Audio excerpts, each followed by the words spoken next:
नमस्कार, हेल्थ चर्चा में आपका स्वागत है। आज चर्चा करेंगे डायबिटीज के मरीज के खान पान पर कि उनका खान पान कैसा हो।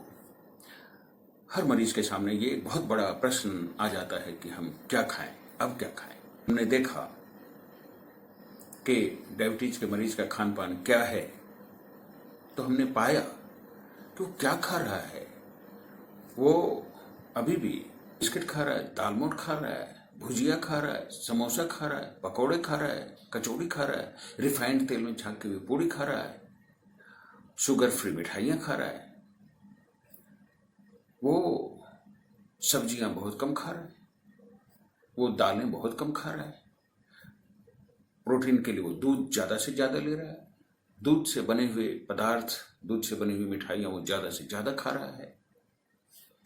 और एनिमल प्रोटीन, जिसमें दूध के अलावा मांस, मछली, अंडा, ये सब भी वो भरपूर मात्रा में खा रहा है, क्योंकि उसे बताया जाता है कि प्रोटीन ज़्यादा से ज़्यादा खाएं।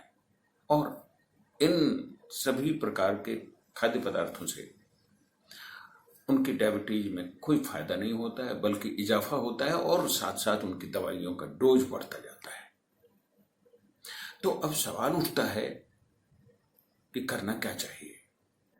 मैंने अपने अनुभव से और कई रोगियों के परीक्षण से ये पाया कि उनका जो खान पान है वो उन्हें बीमार बनाए रखता है। भले ही वो बहुत सारे एक्सरसाइज करते हों, सुबह दौड़ने जाते हों, टहलने जाते हों, योगा करते हों, एक्सरसाइज करते हों, लेकिन जब उन्होंने अपना खान पान नहीं सुधारा तो उनकी डायबिटीज घटने के बजाय बढ़ती चली जाती है। उनके डायबिटीज से संबंधित परेशानियां बढ़ती चली जाती हैं और एक तरफ वो दवाइयों का डोज बढ़ता जाता है, दूसरी तरफ परेशानियां बढ़ती चली जाती हैं। तो खान पान सुधारना बहुत जरूरी है। क्या खाना चाहिए ये जानना बहुत जरूरी है। तो आइए हम जानते हैं कि क्या खाना चाहिए और क्या नहीं खाना चाहिए, और कब खाना चाहिए, कैसे खाना चाहिए। आइए अब हम विचार करते हैं कि डायबिटीज के मरीज को क्या खाना चाहिए। तो सबसे पहला जो महत्वपूर्ण लेसन है, सबक है, वह है कि भरपूर मात्रा में साग सब्जी का इस्तेमाल करना चाहिए। यदि वो कच्चा खाने लायक है तो कच्चा खाएं, यदि वो पका के खाने लायक है तो उसको पका के खाएं, लेकिन उसकी मात्रा पर्याप्त होनी चाहिए। हम साग सब्जी बहुत ही कम मात्रा में खाते हैं। नहीं, साग सब्जी चाहे वो हरी पत्तेदार सब्जियां हों, साग हों, या फिर कद्दू, नेनुआ, करेला, टमाटर, भिंडी, जो भी सब्जियां हैं उनको पर्याप्त मात्रा में खाइए, तो ही वो आपको फायदा करेगा। दूसरा, छिलका सहित दाल खाइए। छिलका रहित नहीं, छिलका सहित।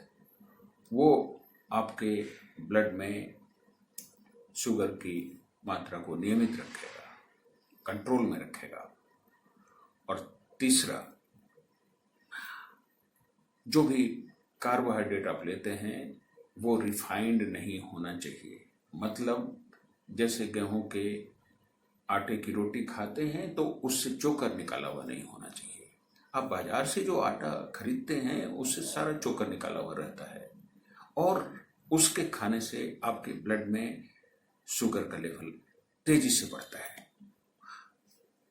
तो रिफाइंड कार्बोहाइड्रेट नहीं लेना चाहिए, चाहे वो गेहूं का आटा हो या चावल हो।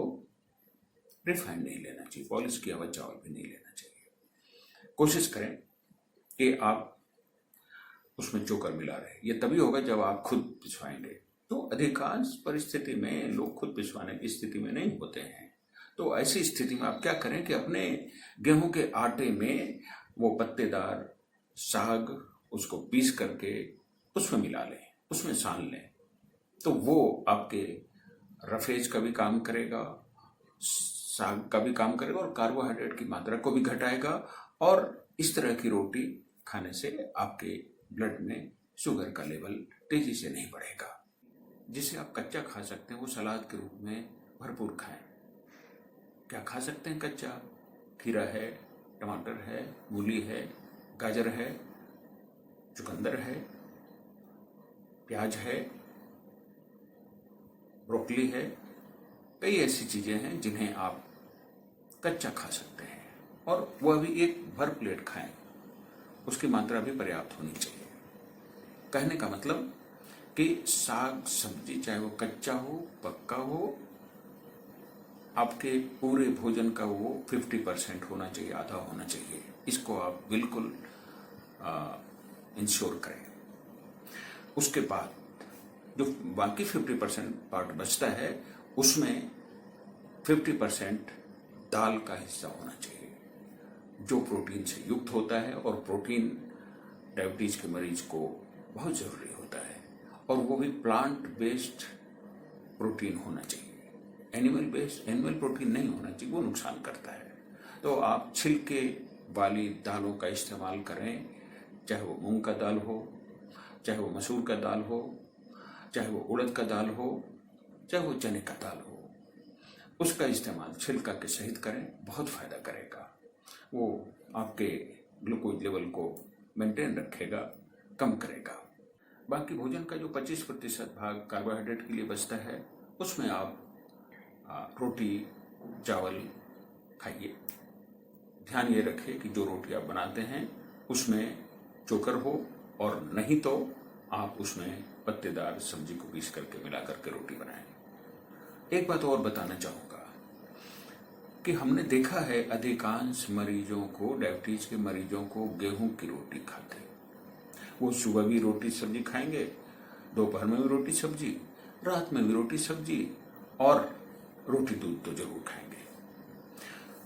और इस तरह रोटी खाने वाले का जो ग्लूकोज लेवल होता है वो बढ़ता ही है, घटता नहीं है। अनेक वैज्ञानिक परीक्षणों से ये साबित हुआ है कि गेहूं की रोटी डायबिटीज वालों के लिए नुकसानदेह है। वो शुगर के लेवल को बढ़ाता है, बल्कि कहा तो यहां तक गया है कि जैसे जैसे गेहूं का इस्तेमाल बढ़ा, गेहूं की रोटी खाने का इस्तेमाल बढ़ा, चलन बढ़ा, डायबिटीज के मरीज बढ़ते चले गए। तो हमें गेहूं की रोटी के बदले में दूसरे अनाज की भी रोटी खाने का प्रयास करना चाहिए। उसमें मकई भी है, बाजरा भी है, मड़ुआ भी है, बहुत सारे जो अनाज हैं उसको आप शामिल करें, जो कर सकते हैं। तो इस तरह से क्या होगा कि गेहूं के आटे की रोटी की मात्रा कम होती जाएगी, दूसरे मोटे अनाजों की रोटी की मात्रा बढ़ेगी, और आपका डायबिटीज कंट्रोल में रहेगा या कम होगा। आपकी दवाइयां छूट जाएंगी।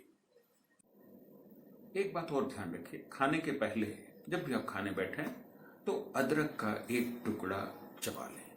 वो आपके पाचन शक्ति को भी बढ़ाता है, और वो आपके पैनक्रियाज को भी संदेश देता है इंसुलिन उत्पादन करने के लिए, बहुत ही फायदेमंद है। तो खाने के पहले अदरक का एक टुकड़ा जरूर चबाएं। उसके बाद फलों में, अभी तक तो हमने सब्जियों की बात की, सब्जियां तो भरपूर खाएं आप। फल नहीं भी खाएंगे तो चलेगा, लेकिन सब्जियों को छोड़े नहीं, कम ना करें। बहुत महत्वपूर्ण है आपके लिए, बहुत महत्वपूर्ण है। कच्चा पक्का जैसे खा सकते हैं, भोजन का आधा हिस्सा सब्जी होना चाहिए, ये गांठ बांध लें।